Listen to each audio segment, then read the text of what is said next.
Përshëndetje miq të dashur, përshëndetje ju që po përcjellni kanalet dhe rrjetet tona në të gjitha platformat online. Jemi rikthyer edhe një herë në ciklin e emisionit të pyetjeve dhe përgjigjeve. Edhe sot bashkë do të jemi me imamin e nderuar Arbër Berisha. Përshëndetje prof, selamu alejkum, mirë se erdhët në këtë bashkëbisedim. Përshëndetje, aleikum selam rahmetullahi barakatuh. Mirë se u gjejmë përsëri. Faleminderit për gjitha këto shpjegime, gjitha këto pyetje që ne së bashku po mundohemi me shpalos.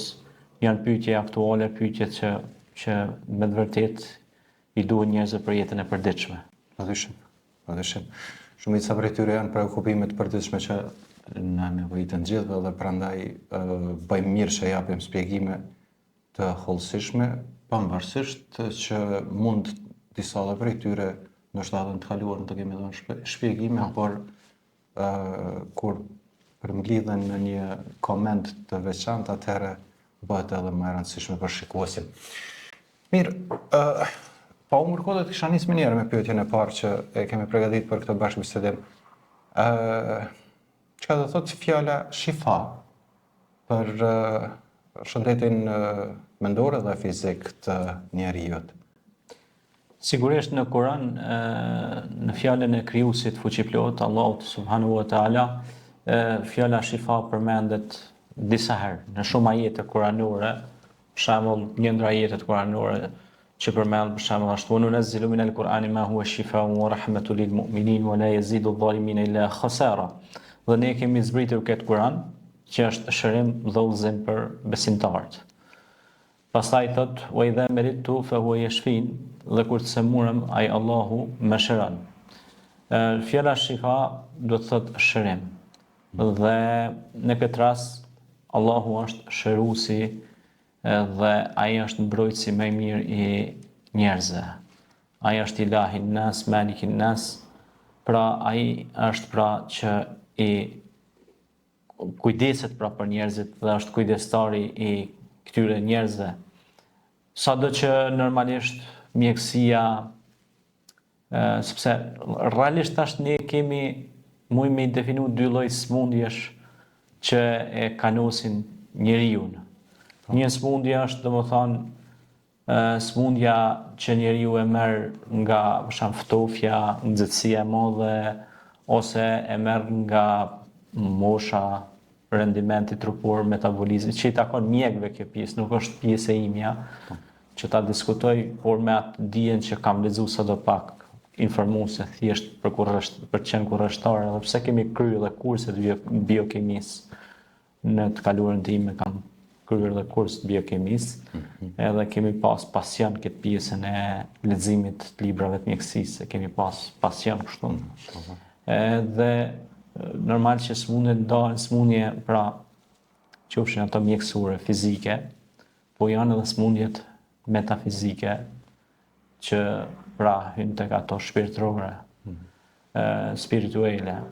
Smundjet fizike normalisht trajtohen me rekomandimin e mjekut, doktorit. Atë terapin që trajtohet, qofshin ndoshta edhe me intervenime të operacioneve të thella, ato janë edhe më të ndërlikuara.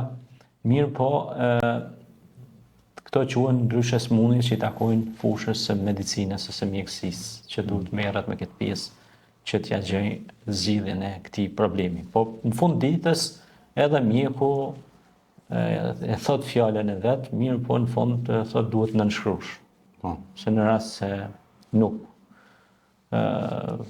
ecë me sukses ky operacion, ne nuk garantojmë për këtë pjesë. Pra, kjo jep me kuptu që edhe mjekësia edhe shkenca, sado që të jetë e fuqishme dhe e zhvilluar, nuk të garanton për asgjë.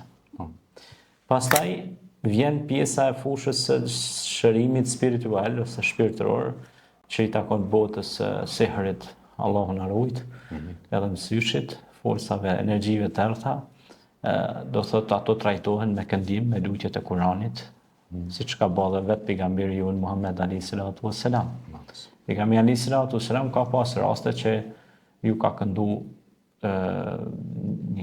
një grupi aty në një vend, ka qenë duke hecë, edhe ju ka këndue Kur'an dhe kanë qenë të goditur nga mësyshi, dhe ata kanë gjetë shërim me dijen e Allahut, pejgamberi ju ka këndu Kur'an, dhe ata pastaj kanë shkuar, ja kanë çu pejgamberit në shenjë respekti dy dele, dy kurbana.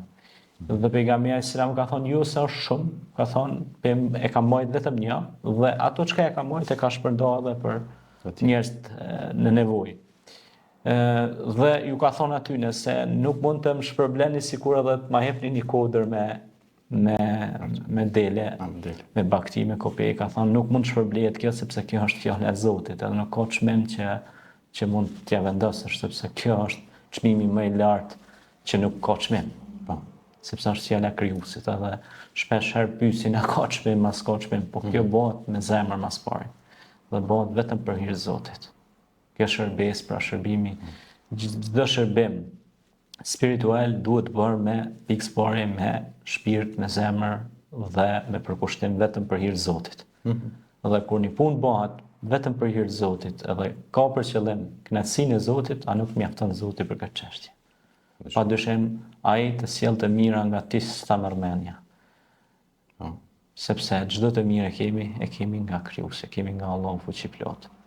Prandaj çdo e mirë që ne e bëjmë këtë jetë, qoftë edhe vullnetare, domethënë një shërbim vullnetar, shërbim qoftë bamirësie, qoftë mirësia, se çdo punë çdo lëvizje që e bëjmë me qëllime të mira dhe epilogun e kemi që të jetë i mirë, ajo nuk ka vlerë monetare që e paguon.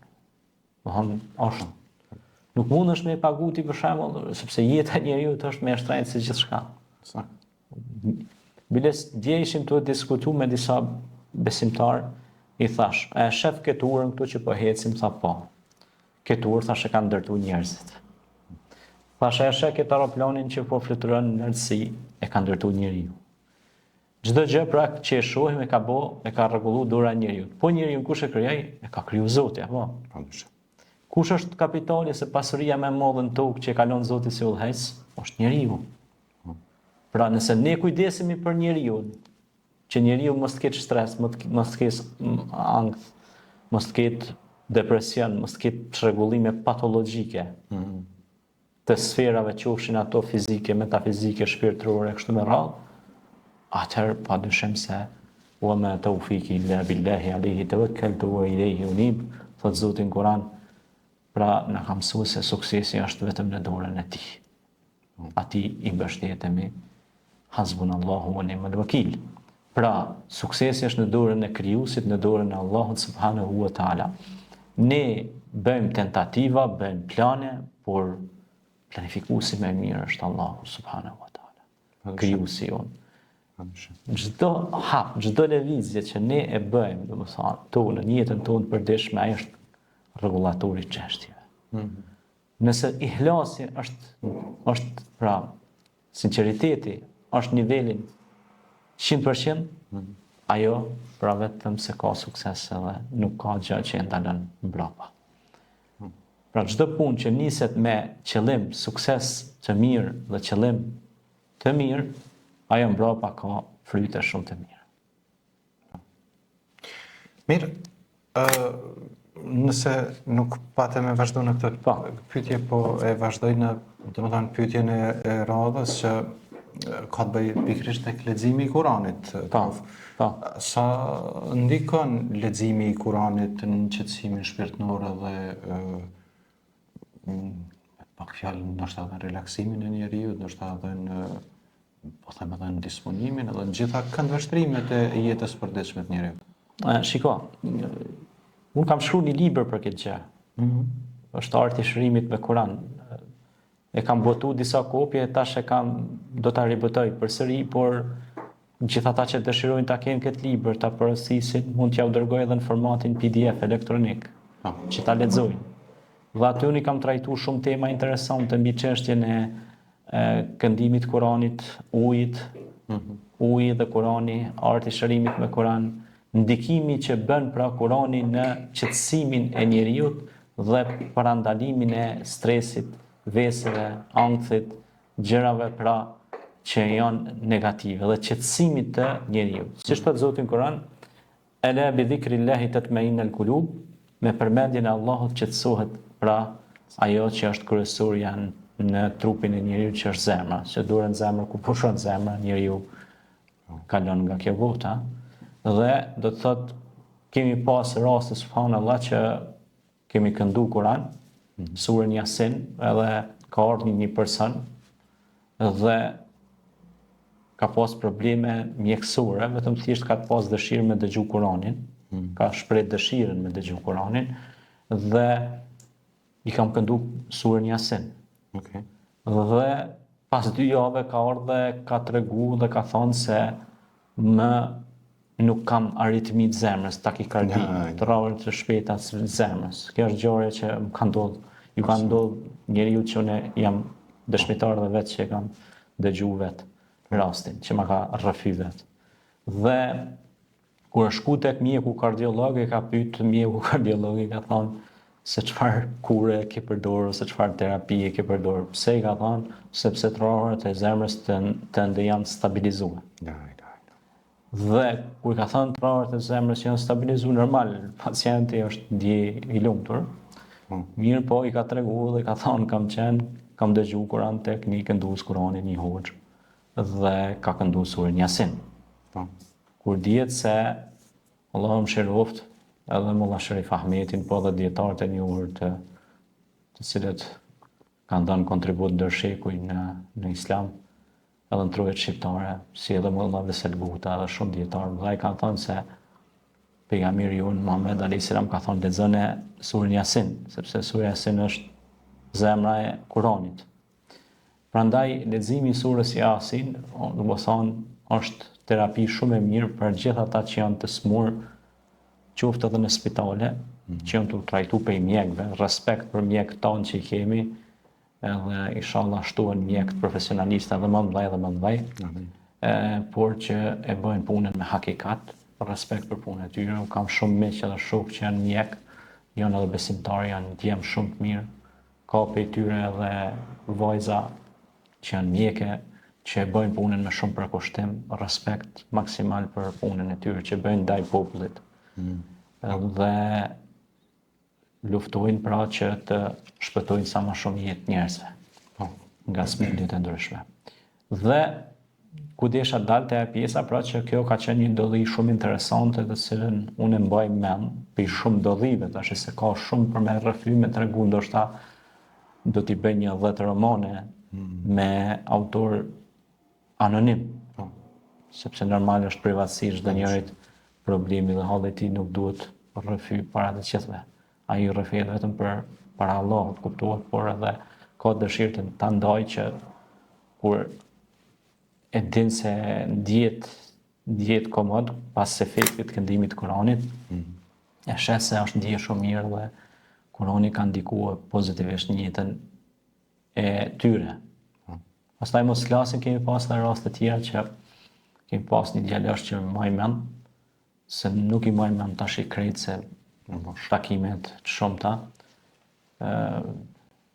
ka pas fëmijë në shtëpi edhe më tregonte, nuk e dija se ku më zinte nata dhe ku më zinte dita. Dhe fëmijët i lija vetëm bashkëshorten vetëm edhe punoja, po s'kisha kur farë bereqetin punën time, shpenzime enorme, një jetë të shturë. Dhe unë i thash ca këshilla kuranore, i thash që të filloj 5 vaktet namaz dhe të filloj të kujdesit më shumë për fëmijët e vetë, si kishte të vegjël, edhe për bashkëshorten, edhe të jetë kujdestar të ri pranë familjes, përveç punës që bënte, kuptohet. Dhe i këndova lutjet Kuranit e këshillova, ja zbuta zemrën me fjalën e Zotit, se ai është rregullatori, zbutësi zemrën. Dhe vjen mas 3 javë dite, ashtu ndoshta një muj, gati sa nuk qante, edhe unë e maja mend si figurë, se nuk e dija kush është, edhe më thotë se unë kam fillu 5 vaktet namaz, dhe me uroj nga zemra, me falenderoj. Nuk e kam po kur atë njeri, por jam shumë i lumtur që jam bën shkak sebeb që një njeri të bën shkak që të hyj namaz. Edhe më tha që unë tash po bëj një jetë shumë të lumtur me fëmijët e mi dhe me familjen time. Pra nga një rrugë shumë e shturë, nga një rrugë çuditëse. Fatkeqësisht që sot është përhap shumë ky lloj zhanri. Edhe më vjen shumë keq për shkak se familja është bekimi i madh nga krijuesi. Dhe familja është baza e një shteti. Le të na ndëgjojnë ata kolegë që janë e prorë të lartë nëpër detyrën shtetërore. Le ta dinë se familja ka shumë rëndësi të madhe. Edhe vetë janë familjarë, kuptojnë këtë mesazh. Faleminderit për ty. Kjo është. Po, sigurisht emocionuese krejt kjo historie dhe krejt kjo ndodhi. Do të kisha dashur me kalu prof tek një pyetje tjetër. Edhe më shumë është gjenerale, më shumë është e përgjithshme për popullin tonë. Sa e përmendim Zotin, sa e përmendim krijuesin Allahun, ne si popull shqiptar, edhe sa jemi një farë mënyre në rrugën e tij, sa jemi duke u bë ne të afër me krijuesin, me Zotin fuqiplot. Shiko, popullin shqiptar në përgjithësi, në trojet, trevat kudo që jetojnë shqiptar, anë e kënd trevave tona të Shqipërisë natyrale, po flas etnike, si në Iliritën, Çamëri apo në Kosovë, Shqipëri, në Kosovën lindore, po ashtu në Ulqin, në Tetov,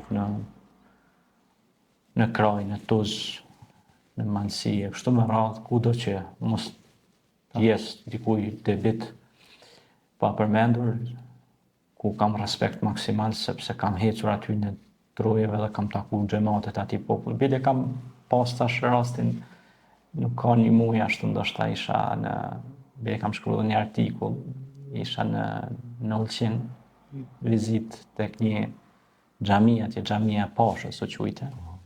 Edhe hoxha i xhamis, Allahu nderoft, Zoti shpërbleft. Unë nuk kisha nuk kisha bë mendjen që të marrë diku një hutbë, po thjesht më zuaj rruga se isha musafir tek disa familje dhe vendosa të shkoj tek ajo xhami dhe ul aty dhe po bëja lutjet e namazit dhe sapo erdhi hoxha i nderuar me veshi mantillin. Sa dilta, unë thash ç'a ndodhi. Dilta namaj, tha ligjërat, hutben, edhe me nderoj jashtëzakonisht Zoti nderoft në këtë botë dhe tjetër. Dhe u emocionova pak sa për shkak se fati i shqiptarëve të asajane është një fat shumë interesant nëse shikojmë historinë e kombit shqiptar. Se si dojshin ta marrshin dhe Shkodrën, kanë dashur me marrë. Përveç se morën Ulqinin e Tunësin, ato pjesë i morën, atëherë i dan konferenca ambasadorëve të asaj kohe. Edhe pastaj ata shpesh herë kanë disa drejta, kajherë s'kan drejta, varësisht se si ndryshojnë ato janë çështje që merren organet kompetente. Mirë, por unë mendoj se çdo popull ose çdo fesë ose çdo botë kuptim ose çdo nacionalitet i caktuar duhet ta ketë drejtën e vet, kudo që jeton. Për shembull, në Amerikë, për shembull, kinezët kanë të drejtat e veta. Kanë edhe Chinatown, për shembull, kanë qytete brenda, për shembull New Yorkut ose Manhattanit, kupton ajo? Nuk i pengon askush. Thjesht të respektojnë ligjin, i mbajnë traditat e veta kombëtare, nacionale, besimin e vetë kështu me radhë, por nuk prishin rendin dhe sigurinë, kuptohet, sepse kudo që shkosh dhe të ecësh nuk duhet të prishësh rendin dhe sigurinë, duhet të respektosh traditat e atij kombi, atij shteti ku po jeton dhe ku po frymon. Dhe u emocionova realisht dhe ishte një mikpritje jashtëzakonisht e madhe nga shqiptarët atje në Ulqin, nga disa sipërmarrësit, nga disa miq të mirë që isha musafir i përshëndes shumë, se nuk duhet t'ja u përmend emrin për shkak të modestisë, sepse ata e kanë bërë për respekt. Çdo mikpritje që kanë bërë dhe më kanë lënë edhe derën çelur sa herë që të shkoja ndaj jeni të mirë se ardhën. Edhe një ngrohtësi jashtëzakonisht e madhe. Sinqerisht, më kujtuan ato vitet e arta kur besimtarët shqiptarë kanë prit me buke kry për zemër. Kjo ka rëndësi të madhe. Sepse nuk të bën qirak një hej ose një diçka, po ajo buzëqeshja, ajo sjellja e mirë, ajo të mbush shpirtërisht. Edhe kjo është pra me pak fjalë pra që mos ta ikem pak nga tema, por kjo është që përmendja e Zotit pra i afron njerëzit në dashuri dhe në punë të mira, në dashuri për veprimet të veprave të mira. Sepse Zoti thot Kurani në ledhina amenu amilus salihat ulaika hum khairul bariyah. Ata që ka bëjnë vepra të mira janë krijesat më të dashura tek tek Allahu subhanahu wa taala. Prandaj kjo përmendje e Zotit ndikon pra edhe tek emocionet tona, ndikon te neuropsiqika jon, ndikon pra tek ulja e nervave, sepse nervat e tepërta që vinë nga i mallkuari shejtani, ato shkaktojnë plasjen, sforcimin e receptorëve dhe neuronëve në trup. Ne jemi krejt sikur ato fibrat optike, qofse ato ndrydhen tani ato shkaktojnë pasojë oscilacione, ato të gjitha komunikojnë me kapilarët e gjakut. Prandaj pejgamberi selam tha kujdes çfarë hani, çfarë pini, edhe Zoti na thot Kur'an, hani pini mos e teproni. Pastaj thot kujdes me dëgjimin tuaj çka dëgjoni. Pastaj thot kujdes çka shikoni, kujdes çfarë hani, çfarë pini. A kupton ajo? Sepse gjitha thot këto do të jepni përgjegjësi para Zotit. Pra ushqimi të jetë i pastër, të jetë halal. Pastaj çdo veprim pra që bëhet jetë në favorin e njeriut, pro njeriut, në shëndetin e njeriut. Jo me fut njëri gjithçka në trup drejt.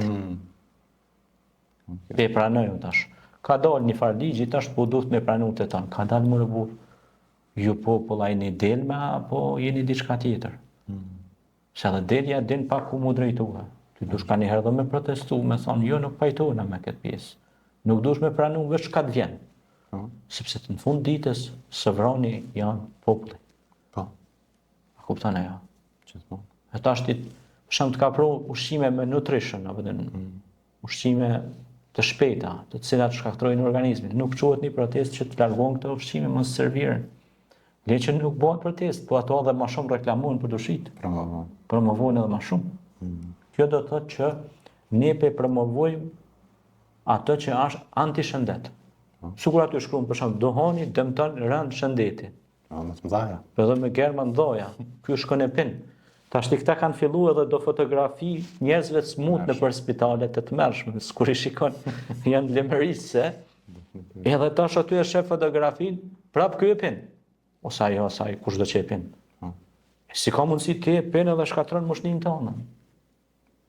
Tash a ke logjika, punon logjika. Shëndetin e ki përgjithësi. Vënë se, pra, sa pina dohan blej kile shega.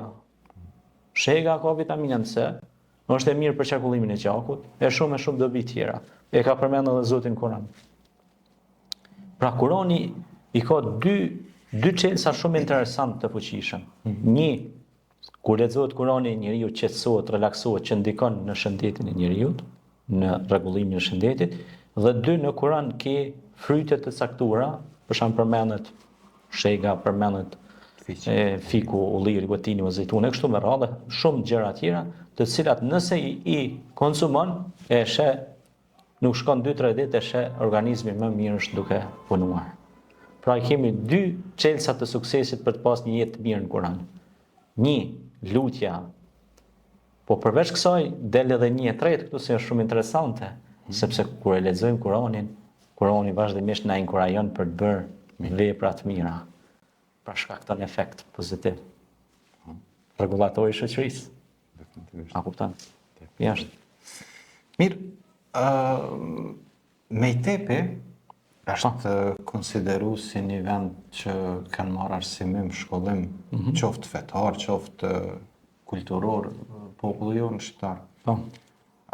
Në me u fokusu pak të kjo teme dhe me bo një shpjegim mbi këtë. Po, është shumë interesant kjo Mejtepi, për shkak se në një farë kohë pa të fillu mu largu shumë me i tepi nga xhamit. Fatkeqësisht domethënë xhamit në përfshatra fillon mu bë thjesht me shku me fali xhumo ose me fal një drekë edhe me bën thjesht një rutinë një ditore, shko falu shko hija.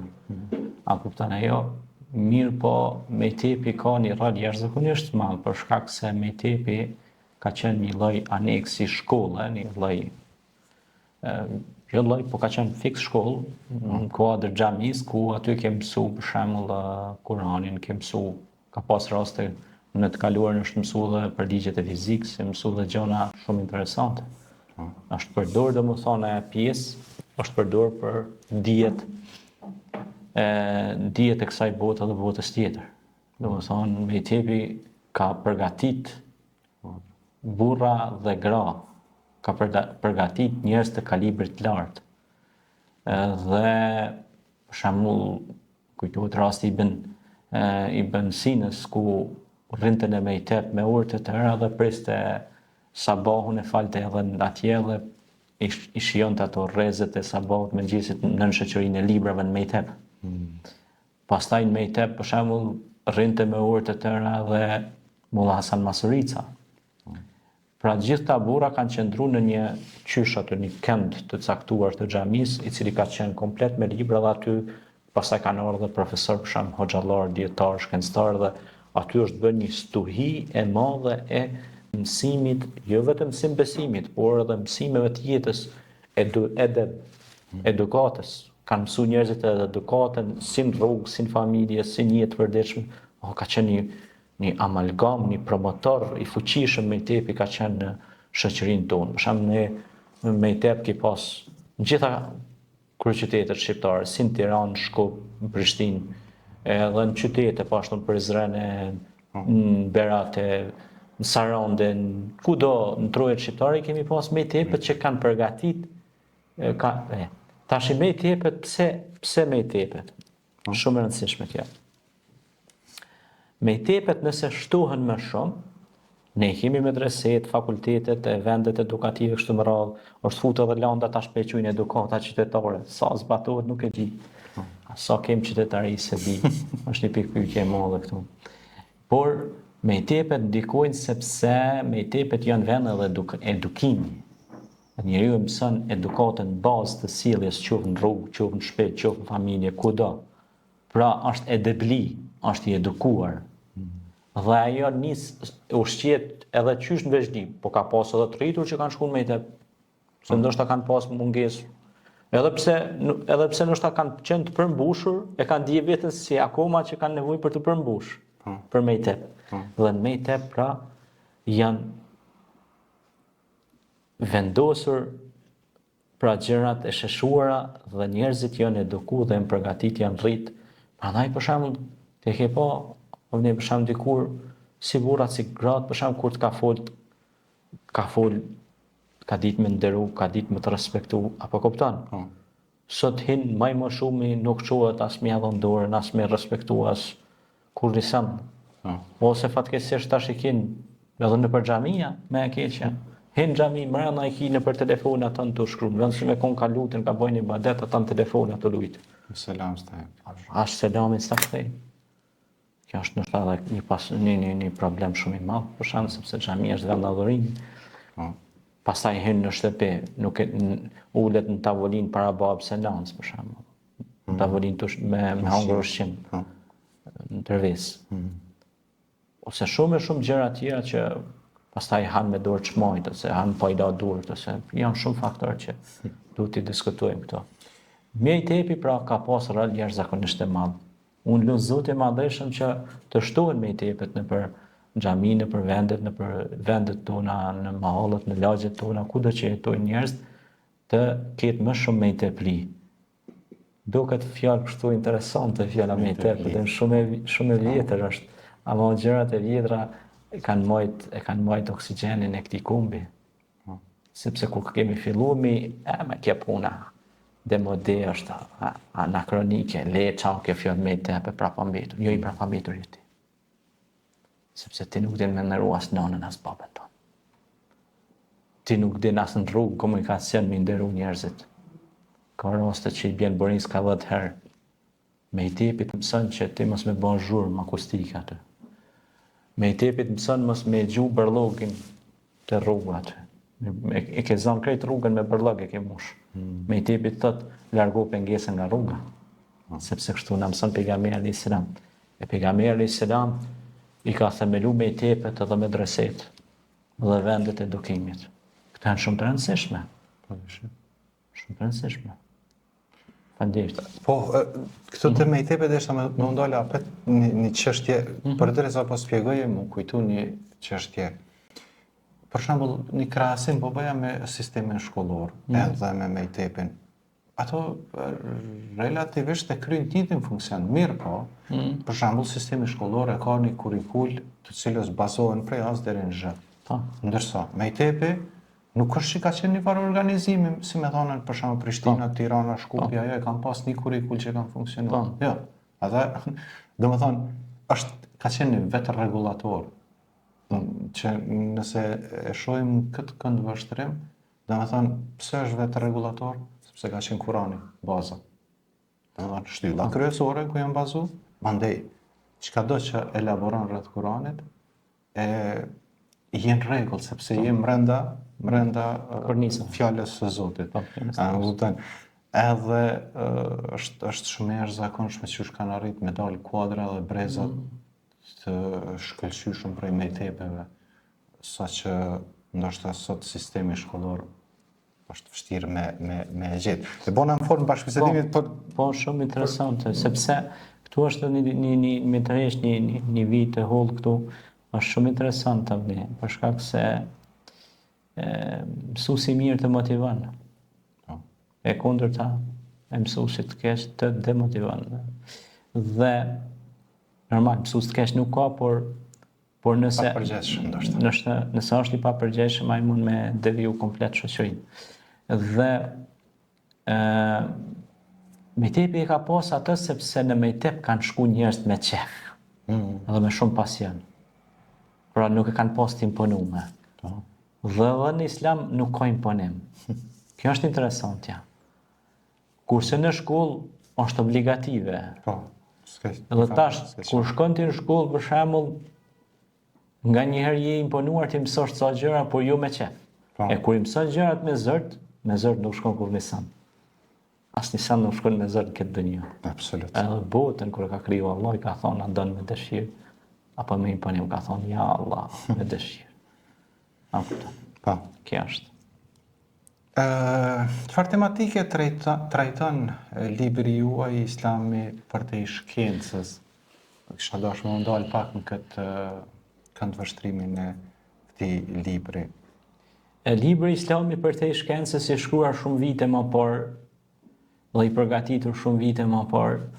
Është një libër shumë interesant, i cili është domethënë shku para shumë vitesh, mirë po nuk i hu pas njëherë vlera. Jo që e kam përgatitur në pak lidhje ka e pjesë, por ka rëndësi sepse aty flet, për shembull, kam intervistuar aty kimist.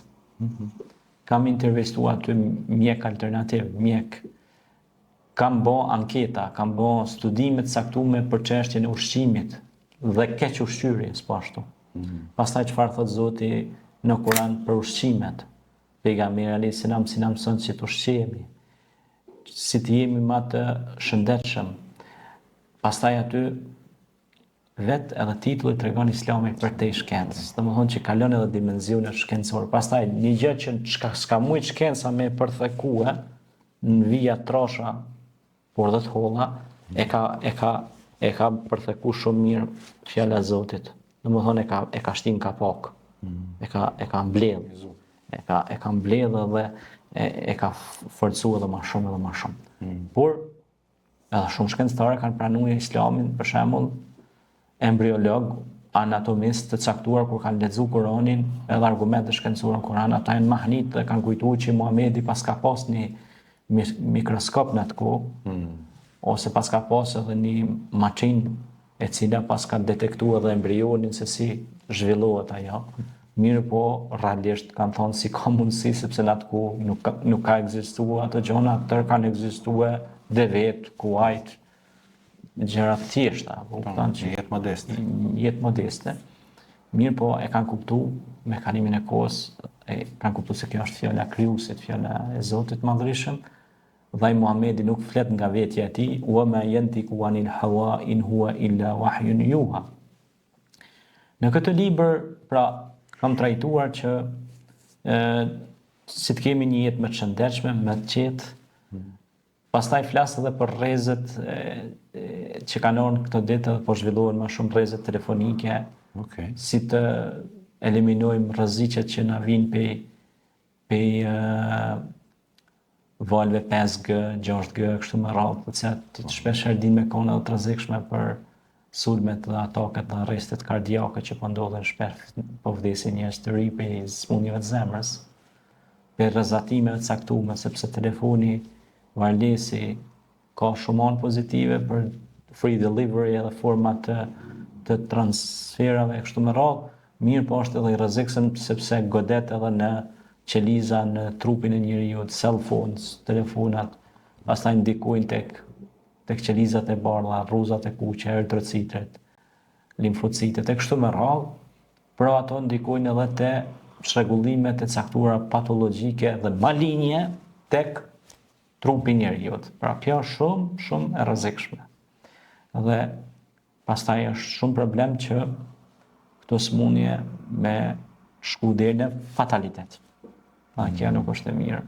Prandaj unë i kam shpjeguar, kam bërë krahasim ajetet kuranore, thonjet e pejgamberit alayhis salam, shkencëtarët muslimanë të ditëve sotme, studiuesve po ashtu, dhe i kam mbledh të gjitha dhe kam botu një libër shumë të bukur, e kam përmbledh, e kam bërë një punë që tash nuk po akuzoj kërkon, po do kolektojnë, po flenë gjumë. Edhe pse kanë drogat e mira, mashallah. Dhe kanë goxhatorë të mira, nuk po punojnë. Po kjo është një përgjegjësi para Zotit, le ta di. Se një ditë të gjithë do dolin para Krijuesit dhe kanë me dhonë përgjegjësi pasurinë tonë ku e shpenzove, kohën tonë ku e shpenzove, është hadith e pejgamberit alayhis salam. Po. Kështu që ata do të quhen për gjumit, kjo është kritik për mirë, jo për diçka tjetër. Quhen për gjumit e të punojnë pak më shumë. Allah më shiroft, një mjek primus medicus ka qenë, Allah më shiroft, Ali Liazi.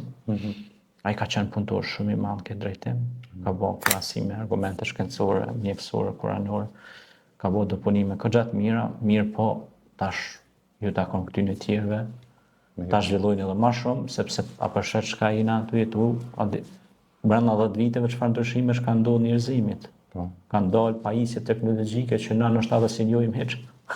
Kupton, nuk dim çka janë. Po. Vesh kur na vin dorën pako, do të na shtaton ditën me gjetë vesh një opcion të sojna se çfarë do të thonë një kohë. Nësa. Kjo është.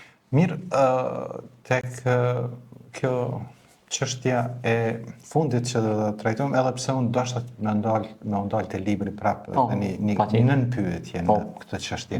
Gjithsesi. Edhe pse ndoshta kur po tentoj me po pyetjen, po i mendoj shumë gjëra, edhe po dal i parealizuar në pyetje. A është tentuar ndonjëherë të bëhen audio këto libra tua?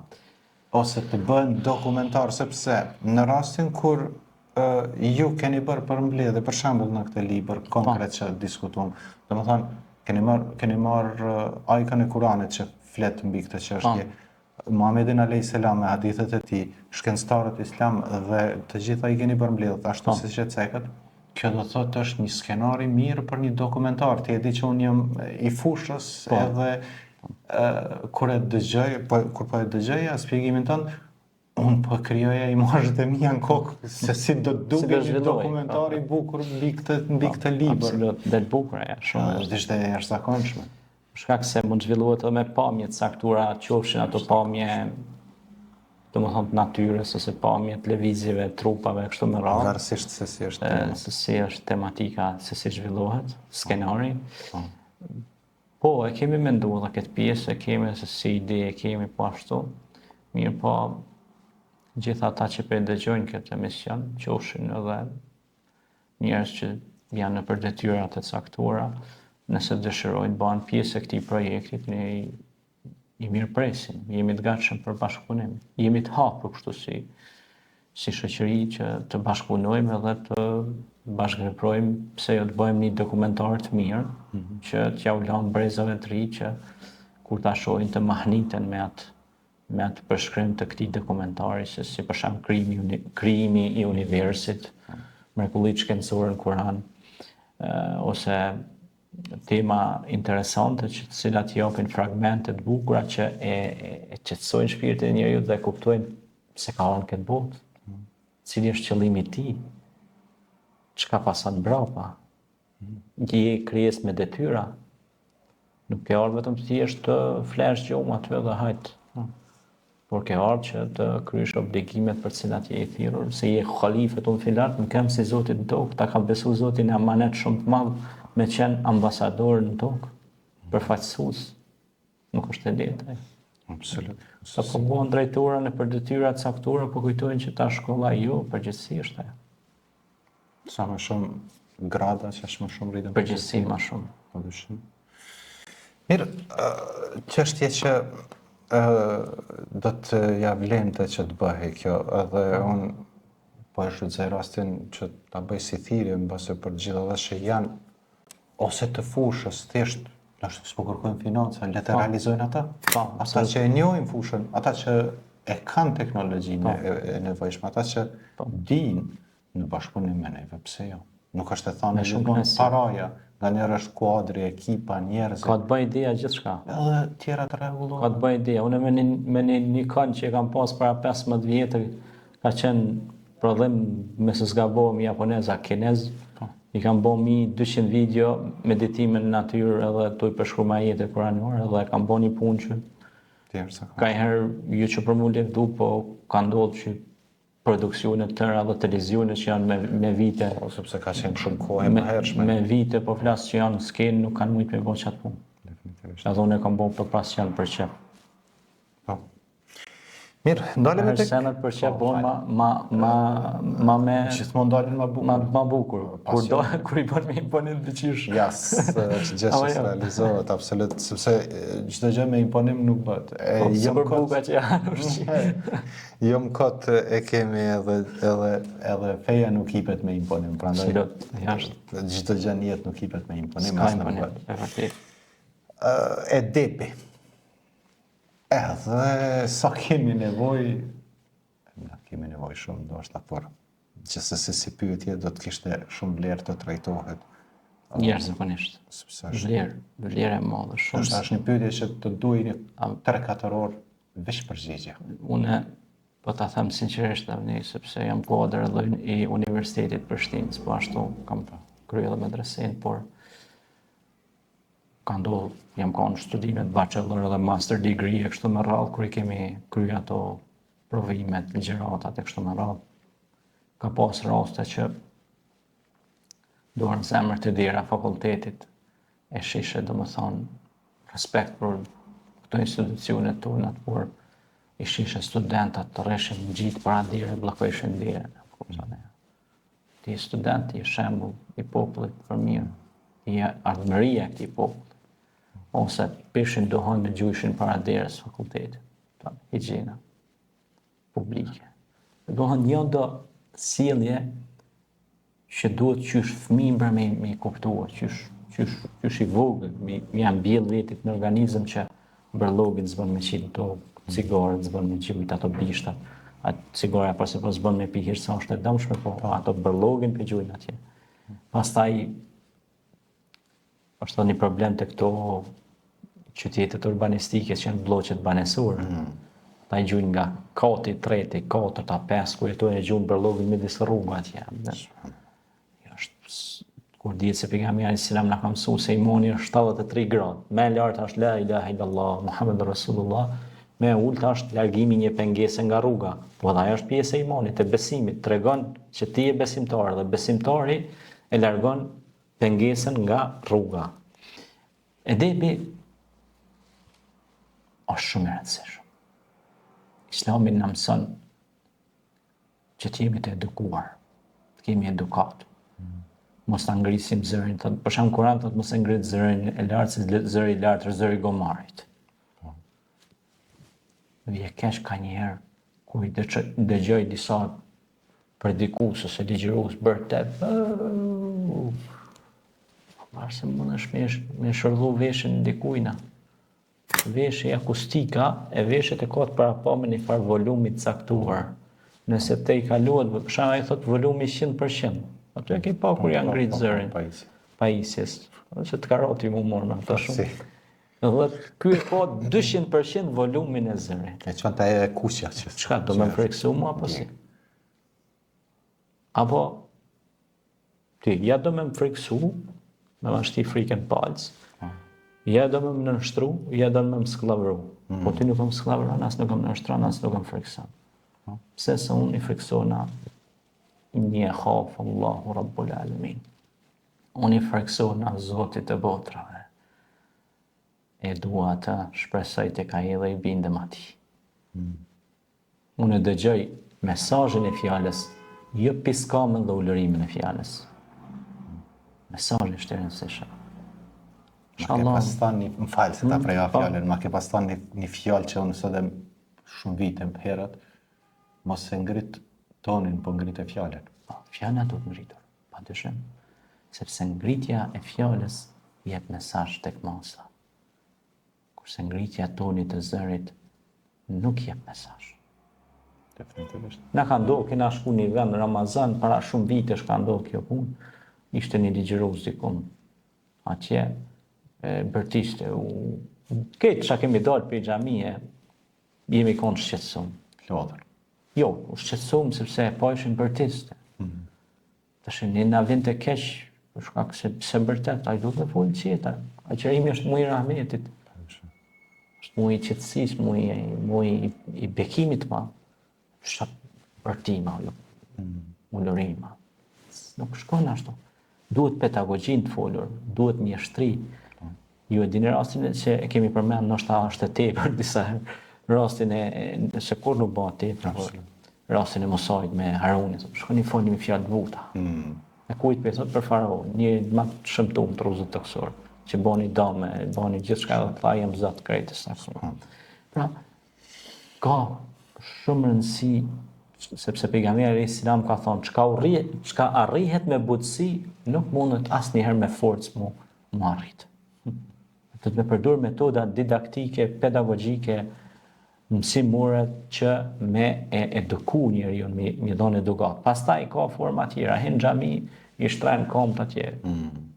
A imami aty përpaksa se ja prek shpinën imamit me komt të veta. Ja, apo kupton e? Ose hin xhami i ka hungër një kile hudra. Ka dalë ku po shkon. Era ai duhet benes kur shkosh xhami preferohet të mizvall, pa den pastrimi i dhëmbëve. Lorja e trupit, mos lasin ato pjesë të higjiena. Parfymosja, po ka herë zbon as parfymosi se bovaki shumë parfym më bëhet kontaminohet era aty. Thjesht ta shkoj në farvene atje diku në Danimark, nëse zgabon shkova, ishin konë dohar në xhami aty e përzime, mix ishin konë algjerian e maroken e arabet, thashëm sa të përzime, edhe kishin qitë tuli farhernas. Sinqerisht po ta tham me keqardhje, po e tham Allah më falë, nga ardhë me vjellë. Era shumë e keq jam një. Kërkes.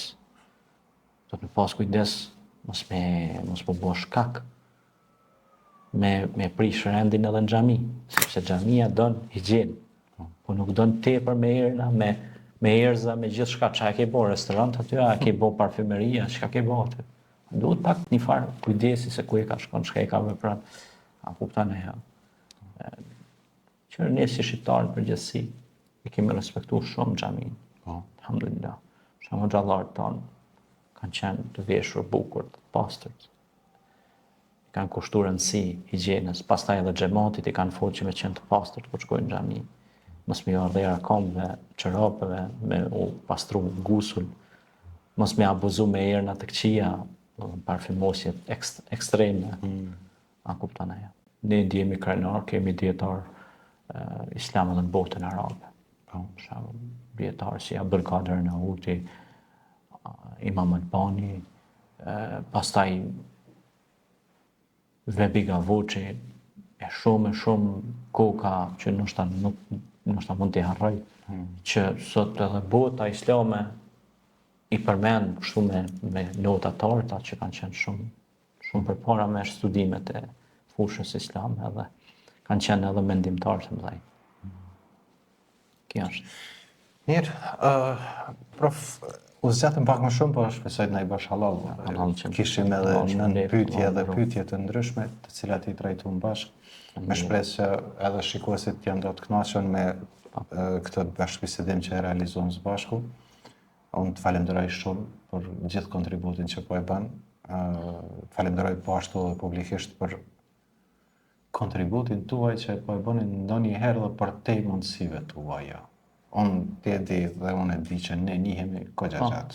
Edhe e di mundësitë dhe e di kapacitetin tënd. Domethënë gjithmonë jam fort mirënjohës sepse do të mjaftonte për një njeri një këshill e juaja që të drejtohet në rrugën e drejtë, edhe kjo e shpagun komplet mundin tënd tani jetës. Elhamdulillah. Allahu na mësoft me qenë prej atyre, edhe me këto video materiale që po i realizojmë, Allahu dasht që ne t'jemi si shkak që dikush të merr spaku njëri nga fjalitë e gjithë kësaj bisede, e ta butë në praktikën e tij, sepse është më e rëndësishme e mundshme. Allah nderoft. Faleminderit shumë prof. Faleminderit. Allahu të shpërbleft, ty Zoti nderoft. Ky është një mesazh komunikues për gjithë ata që e dëgjojnë që kanë rënë në gjumin e dobësisë të ngriten në zimin e diturisë dhe veprimtarisë. Faleminderit. Faleminderit. Allahu shpërbleft edhe juve shikues të dashur që na përcollët deri në këto momente. Do të dëgjohemi, shihemi në materiale të tjera. Deri atëherë, selamu alaikum.